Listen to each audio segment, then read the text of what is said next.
Hola, bienvenidos. En este video vamos a resolver el siguiente ejercicio.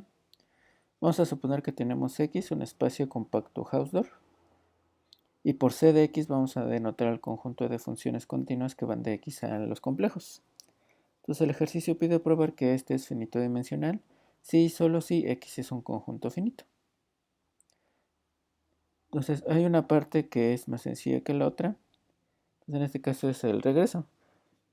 Porque si suponemos que X es finito, si la cardinalidad de X es finita, como estamos suponiendo que este X es un espacio compacto Hausdorff, lo que va a pasar es que como es finita, la cardinalidad resulta que es un conjunto discreto y por lo tanto toda función es continua. Cualquier función en general es una función continua. Entonces este conjunto simplemente son todas las funciones que van de X a C, sin poner más restricciones porque el espacio va a tener la topología discreta. Pero esto simplemente es C elevado a la cardinalidad del espacio. Y este tiene dimensión finita. Estamos suponiendo que el espacio tiene cardinalidad finita. Y ahí termina esa parte. La parte que es más complicada es la ida. Entonces aquí donde tenemos la hipótesis es que el espacio C de X tiene dimensión finita. Entonces finito dimensional. Y con esta información lo que tenemos que probar es que la cardinalidad de X es lo que tenemos que demostrar. Por demostrar es que la cardinalidad de X es finita. Entonces para esta parte vamos a apoyarnos en una familia, ciertas familias de espacios que vamos a definir aquí. Entonces aquí un poco de notación. Siempre y cuando tengamos un subconjunto de X, vamos a denotar B de S al conjunto de todas las funciones que son continuas, pero que se anulan en el conjunto. Entonces cuando lo restringo a S, me tiene que dar 0. Entonces este conjunto que está aquí va a resultar ser un subespacio vectorial. Va a tener la función 0. Si sumo dos funciones que están en BDS, la suma va a estar en BDS y tenemos una multiplicación escalar. Entonces, de hecho, este es un subespacio del conjunto de las funciones continuas. Una de las observaciones que nos va a ayudar es que si yo sé que S está contenido en T, perdón, son subconjuntos. Si S está contenido en T, si agarro un conjunto S está contenido en T, entonces cualquier función que se anule en T también se va a anular en S. Entonces, si escribo eso en términos de los conjuntos B de S y B de T, resulta que B de T está contenido en B de S. Me agarro una función aquí, se va a anular en T, por lo tanto se va a anular en S y por lo tanto ya llega acá. Entonces esta observación va a ser importante. Ahora que tenemos estos conjuntos, vamos a probar el siguiente lema.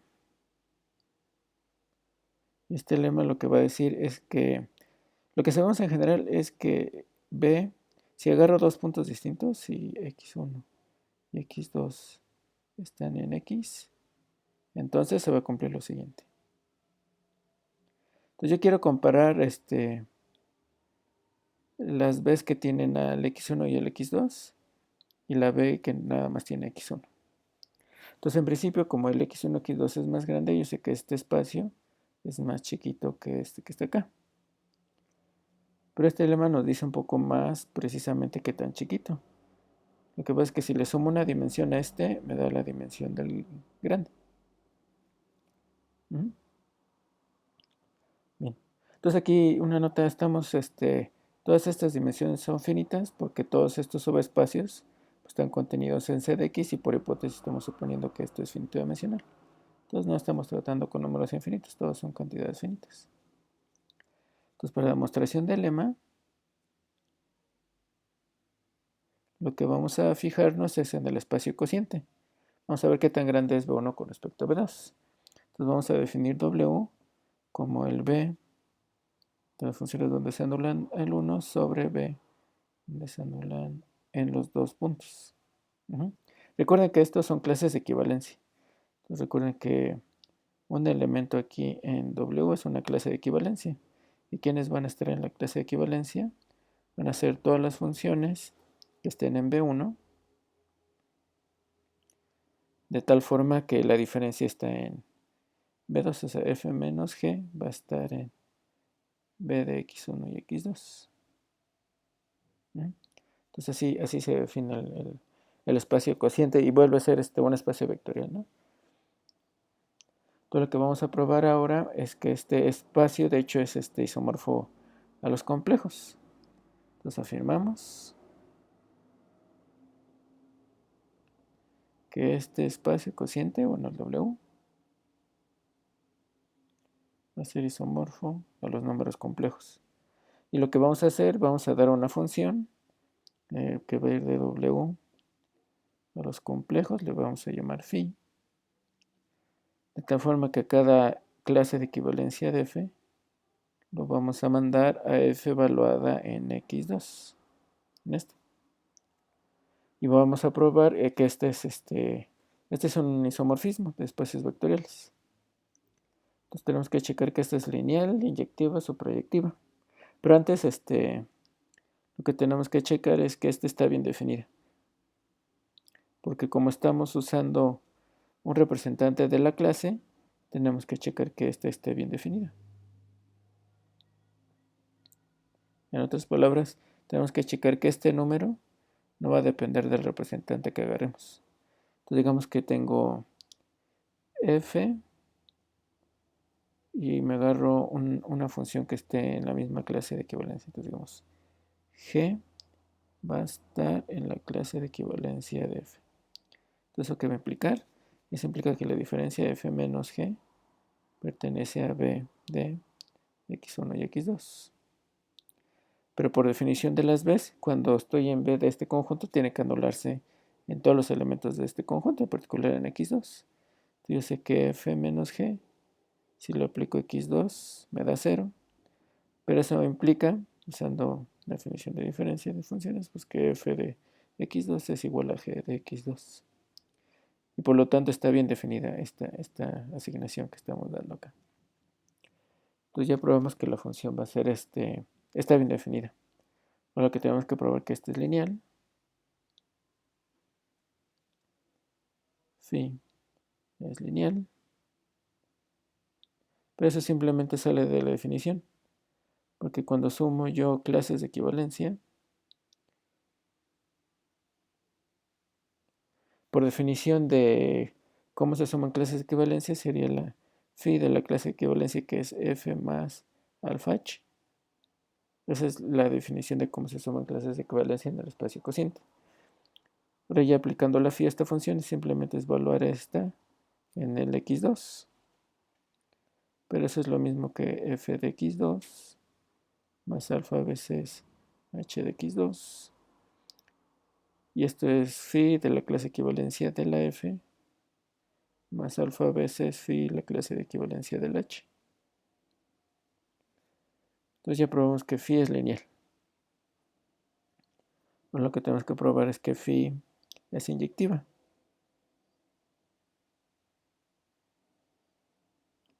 Entonces para probar que phi es inyectiva, como ya probamos que es lineal, vamos a suponer que hay un elemento que va a dar al 0.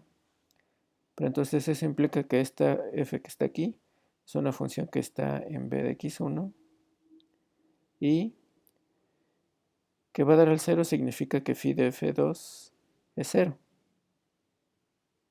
Pero entonces, ¿qué pasa? Entonces yo ya sé que f se anula en x1 y en x2.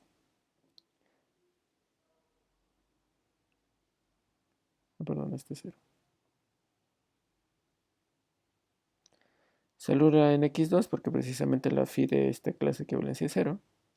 Pero también se anula en f de en x1 porque yo sé que la f es un elemento de b de x1 y estos son los que se anulan en x1. Recuerden quién era el b era este espacio cociente. del B1 sobre el B1 de X1, X2. Entonces, por lo tanto, ya probé que F está en B de X1, X2. Y por lo tanto, eso implica que la clase de equivalencia de este es la clase de equivalencia del 0.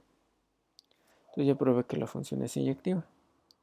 Entonces, para terminar, lo que tenemos que probar es que phi es subproyectiva.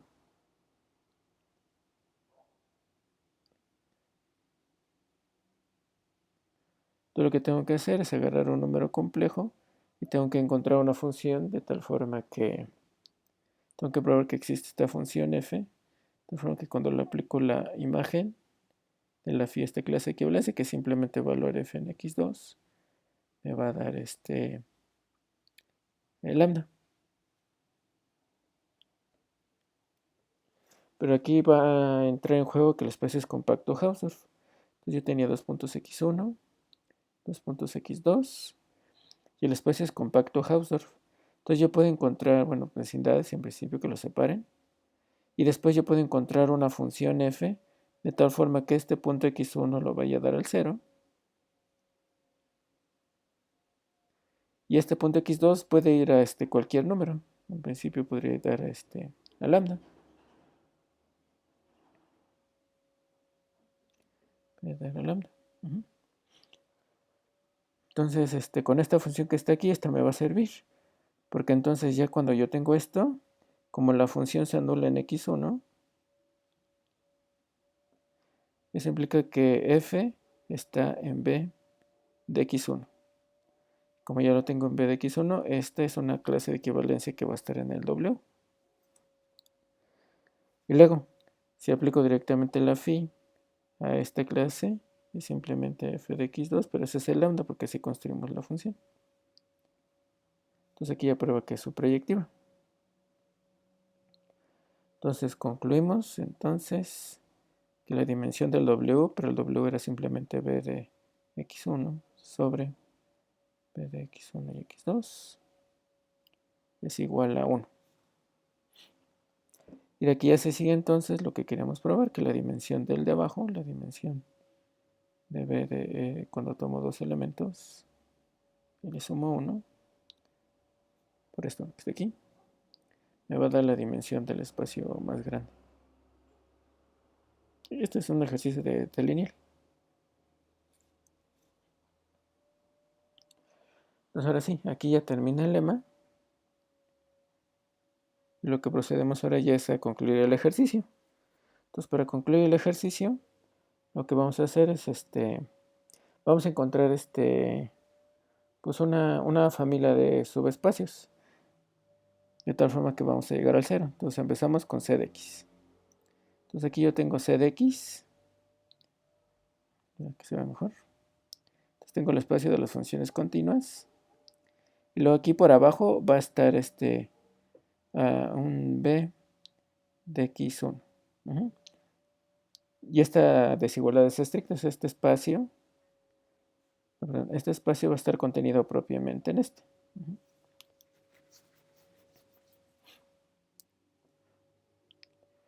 Y así puedo seguir. Entonces, como el espacio es finito, entonces puedo ir aquí quitándole. Entonces cada una vez que lo quito, este espacio por el lema, este que está aquí, es una contención propia, porque la dimensión es estrictamente más chiquita. Y lo voy a poder seguir haciendo así. Entonces, como el espacio es finito dimensional, como estamos suponiendo que este es finito dimensional, en algún momento se para. Entonces, en algún momento, a la hora de estar quitando puntos, voy a tener que llegar al 0, porque cada uno me baja estrictamente a una dimensión. Es posible que ya desde aquí tengamos 0, ¿no? Por ejemplo, si el espacio fuese de un solo punto. Si fuese de un solo punto, bueno, ya ni lo podría hacer, ¿no? Porque este ya sería realmente el x1. Entonces, si es de un solo punto no podemos hacer esto, pero si es más puntos, podemos ir quitando. Podemos ir quitando. Y como la dimensión es finita, en algún momento vamos a tener que parar. Entonces ahora lo que afirmamos, entonces a ver, aquí estamos usando el lema, ¿no? Entonces, por el lema,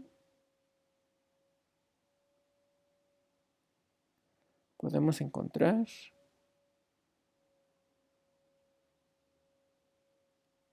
puntos distintos. Todos estos van a ser puntos distintos. X1, X2, el que pasa esto. Ahora sí afirmamos que afirmación. Este conjunto finito, ese ya es todo el espacio. Y para esto, bueno, podemos suponer que no. Entonces, si no es cierto, entonces, perdón, se quita. Si existe un X que esté en el espacio que sea distinto a todos los demás, X distinto de XY, y desde 1 hasta N, otra vez utilizando que el espacio es compacto Hausdorff, voy a poder encontrar una función continua en el espacio, de tal forma que en este punto va a dar a 1 y se va a anular en todos los demás.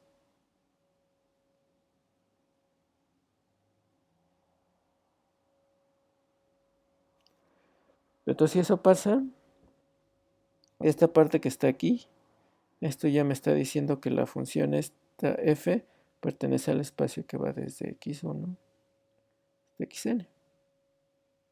Pero por hipótesis, como construimos estos puntos, esto ya es 0. Pero f es distinto de 0, pues en el x va a valer 1. Ahí está la contradicción. Entonces, ¿dónde vino de suponer que existe un punto que es distinto a todos los demás? Entonces aquí ya concluimos que el espacio x es el conjunto que agarramos arriba, desde x1 hasta xn. Ahí termina la demostración.